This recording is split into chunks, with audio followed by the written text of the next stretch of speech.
گفتگو با آلن ویویان، وزیر مشاور در امور خارجه در ریاست جمهوری میتران، رئیس سابق کمیسیون دولتی مبارزه با سکت در فرانسه. قسمت دوم.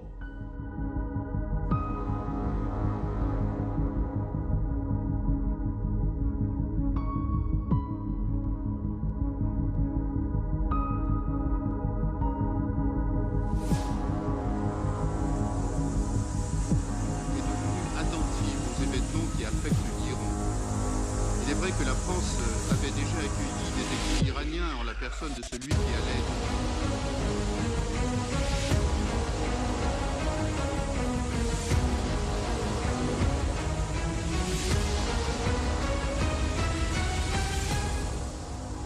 Vous soulignez la notion du libre arbitre, en quelque sorte, et vous avez bien fait de... En fait, vous soulignez aussi la durée de cette résistance quand même pendant 40 ans. Ouais. Est-ce que pendant 40 ans, il serait possible de garder des gens par une façon, disons, de direction autocratique ou dans un milieu opaque, sans de lien avec la société? Je veux dire, c'est une expérience que vous avez vue aussi à Villepinte où... Oui. Il y a quand même un grand échange avec la société. Ça paraît inimaginable. Quand on entre en résistance, on fait des choix qui sont difficiles, qui sont quelquefois même très douloureux pour soi, mais pour son environnement. Mais personne ne peut vous contraindre à rester dans vos propres choix, si ce n'est vous-même. C'est une idée quelque peu délirante que d'imaginer qu'on puisse pendant 40 ans, contraindre des gens, avec quels moyens d'ailleurs, de rester là où ils ont choisi d'aller, d'arrêter d'agir là où ce qu'ils ont pourtant choisi de faire. Tout ça, c'est appareil illusoire, c'est du vocabulaire de toutes les dictatures. Si je devais parler d'enfermement, je dirais que ce sont les limites actuelles de l'Iran qui forment des frontières qui gênent la liberté de circulation des uns et des autres.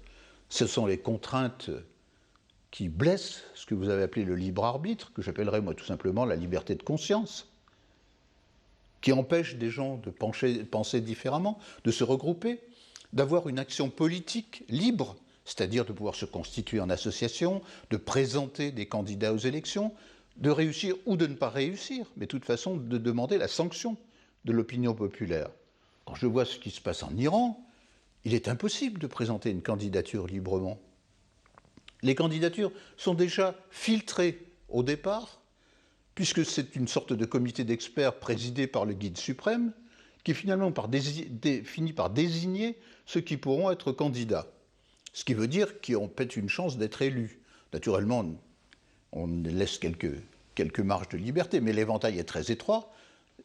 Quiconque contesterait le système qui prévaut en Iran verrait sa candidature immédiatement écartée. Donc, nous sommes dans un système où l'emprisonnement, l'enfermement, il est bien celui du régime, et pas de celui qui lutte pour rétablir un peu plus de liberté et de conscience.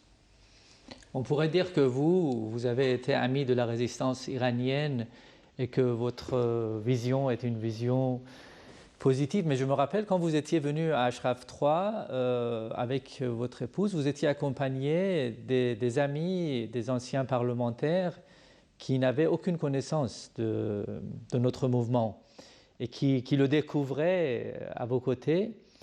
Et leur première impression, c'était justement de relations ouvertes. Je veux dire, à part vous, votre délégation qui a visité, il y a de nombreux parlementaires, journalistes,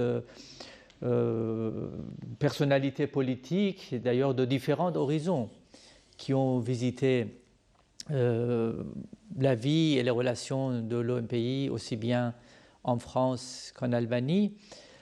Donc, d'où vient cette notion d'opacité ou de relation opaque? Pourquoi on veut ainsi faire croire qu'on a affaire avec quelque chose qui est invisible? Ça rejoint la notion de complot qui est une notion assez... Qu'on entend beaucoup ces jours-ci, la théorie du complot. Oui, qui est assez délirante. Oui. Écoutez, moi j'y suis allé, je suis passé par Ashraf III, à une occasion tout à fait particulière. Comme beaucoup de parlementaires, d'anciens parlementaires, je fais partie de l'association qui regroupe les anciens députés, et nous avions décidé d'aller rendre visite à l'Albanie et à la Macédoine. C'était donc un voyage d'études, comme il y en a beaucoup, et qui se passe naturellement, puisque nous n'avons plus de responsabilité politique directe, de manière très souple, très simple. Chacun a la liberté de son expression. Donc, j'ai proposé à ceux qui m'accompagnaient, je n'étais pas le chef de délégation, mais j'étais l'un des membres de cette délégation, d'aller jusqu'à voir à Ashraf III, puisqu'on était à Tirana, c'est tout à côté. Comme vous l'avez dit, ce sont des gens qui avaient d'opinions très différentes et qui n'avaient pas une connaissance approfondie de la situation qui prévalait sur place. Bien sûr, comme tout le monde, comme ancien parlementaire, ils savaient ce qui s'était passé en Iran et ce qui s'y passait. Je crois que après leur passage, on a bavardé entre nous de ce qu'ils avaient observé. Une phrase qui est revenue très souvent, c'est de dire mais ils s'expriment librement. Ils nous ont dit ce qu'ils pensaient. Et il n'y avait pas pour autant un garde-chiourme à côté qui leur disait « Attention, tu es en train de dire ceci, je te contrôle sur cela ». Ça a été sans doute une expérience intéressante pour eux. C'est toujours agréable de rencontrer des gens qui ont réussi à se restabiliser. Il faut penser qu'Ashraf III, c'est la 3e fois que ces exilés étaient obligés de déménager pour s'installer dans des conditions de liberté et de quiétude tout à fait, que chacun peut espérer. C'était, je crois, une visite intéressante, et je crois que beaucoup de gens, par la suite, regardent d'un autre air la propagande qui, quelquefois, venant de Téhéran, aboutit à certaines publications, quoi. Je me rappelle, mais il y a quand même des années, lorsque Daniel Mitterrand était venu juste le lendemain de la rafle du 17 juin 2003, vous vous rappelez, parce qu'à l'époque aussi, dans la presse, on reprenait en quelque sorte ces allégations, parce que contrairement disons à ceux qu'on accusait, les Moudjahidines du peuple, d'être des terroristes ou d'avoir caché des armes à Anvers, on n'avait rien trouvé. Alors il y avait la reprise de cette étiquette du secte et surtout de culte de personnalité. Alors Daniel Mitterrand, qui était venu quelques jours après, dans une interview aux médias, il disait « Mais moi, jeune militante dans la résistance française, pour moi, à l'époque, Général de Gaulle était quelqu'un que j'aimais, que je trouvais comme l'avenir de la France. » Mais ça revient souvent, cette notion de culte de personnalité, aussi bien pour Madame Rajavi que pour Massoud Rajavi, qui, comme vous savez, est le leader historique des Moudjahidines du peuple et de la résistance iranienne. Vous avez souvent, dans différentes reprises, rencontré Madame Rajavi à différentes occasions. Vous avez discuté avec elle, mais comment vous la trouvez? Je trouvais une femme qui a sans doute de grandes qualités personnelles, en particulier une qualité d'écoute. C'est pas simple pour une femme qui a connu les grandes difficultés de son propre pays, de faire l'effort de s'adapter en quelque sorte à des modes de pensée qui ne sont pas les siens, d'apprendre la langue. Madame Rajavi parle plusieurs langues, et en particulier le français aujourd'hui. Sur le fond, j'ai toujours trouvé sensible à la fois à délivrer de l'information sur ce qu'elle pense, ce qu'il convient de faire à son avis et avec ses amis en Iran, et en même temps soucieuse de favoriser un esprit international ouvert. Nous autres Français, nous n'avons pas les mêmes intérêts que les Iraniens. même si sur certains points, nous pouvons avoir des intérêts, entre autres celui de préserver la paix. Sur des sujets de ce genre, je trouvais que c'était une interlocutrice de grande valeur et qui, pour employer encore une fois un vocabulaire populaire, tenait la route. C'est un leader, incontestablement. Il y en a d'autres, des femmes leaders à travers le monde. J'ai eu le bonheur de rencontrer Indira Gandhi, par exemple, qui est une femme de très grande qualité et qui montrait combien une femme peut parfaitement être un leader pour tout un peuple. Est-ce qu'elle le sera ? Madame Rajavi, surtout, ce qu'elle fait, si j'ai bien compris, c'est de lutter pour que la démocratie se réinstalle en Iran. J'allais presque dire s'installe en Iran, parce que l'Iran a rarement connu des périodes de démocratie. Et cette bataille, naturellement, est une bataille qui exige de la part de ceux qui la mènent une grande modestie. Car dire c'est au peuple finalement de choisir, le moment venu, imaginons, rêvons pour un instant, mais ce qui arrivera, que l'Iran puisse connaître le multipartisme, que puisse s'exprimer, qu'on puisse s'organiser, qu'on puisse choisir son gouvernement, je crois qu'elle le comprend parfaitement. Elle le dit. Elle l'exprime souvent d'une manière à la française, ce qui est pour moi et pour mes compatriotes quelque chose de précieux. Quand elle dit par exemple qu'il faut maintenant savoir distinguer ce qui relève de la confession et ce qui relève des droits et des devoirs de l'État, autrement dit, la séparation des églises d'État. Cette idée, je la trouve exprimée dans ses propos et je vois aussi en pratique dans la vie de tous les jours, les gens d'Ashraf 3 ou les exilés que je peux connaître ici peuvent avoir sur des sujets différents, avoir des opinions variées, contrastées, mais sans oublier que la première des nécessités, c'est d'être ensemble pour établir une démocratie dans ce pays.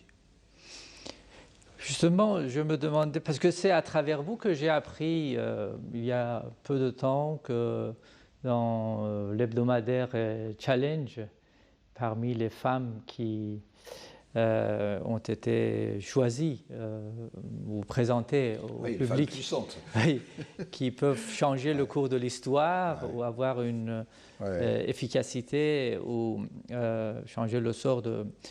et quand on regardait la carte du globe qui était présentée on